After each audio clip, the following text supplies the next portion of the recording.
कामाख्यनगर उपखंड रहणी स्थित संस्कार पब्लिक स्कूल षष्ठतम वार्षिक उत्सव विद्यालय परिसर में अनुष्ठित हो जाइछि। अनुष्ठित उत्सव में शास्त्रीय संगीत गायक पद्मश्री श्यामामणि देवी मुख्य अतिथि भाव जोगदे शिक्षा सहित संगीत को गुरुत्व देवाक परामर्श देते। इसरोर अवसरप्राप्त वैज्ञानिक कार्तिक चंद्र स्वाई मुख्य वक्ता भाव जोगदे गोटे गाँव आसी निज लक्ष्यस्थल में पहुंची पार्थिबा संपर्क में आलोकपात करी प्रत्येक विद्यार्थी शिक्षा दिगरे मनोनिवेश करिपारिले केवल चंद्र नुहे सौरजगत बाहर थिबा तारका मानक संपर्क में आसिबा सुविधा होई परिबो बोली मत व्यक्त करथिले।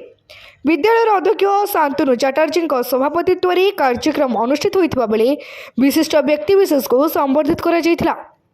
एथिरे कामाख्यनगर महाविद्यालय प्राक्तन अध्यक्ष मेजर प्रभात कुमार दास, डम्बरुधर महंत, प्रियंवदा विश्वाल, सतीप्रभा पात्र, विपिन बिहारी पति, हरिहर मिश्र, प्रमोद कुमार बेहेरा, रंजन कुमार राउत प्रमुख को संबर्धित करा जायथिला।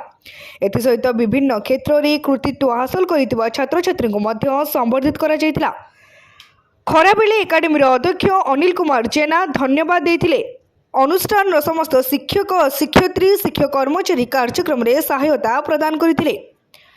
कामाख्यनगर प्रकाश कुमार पात्र रिपोर्ट तीर्थक्षेत्र लाइव।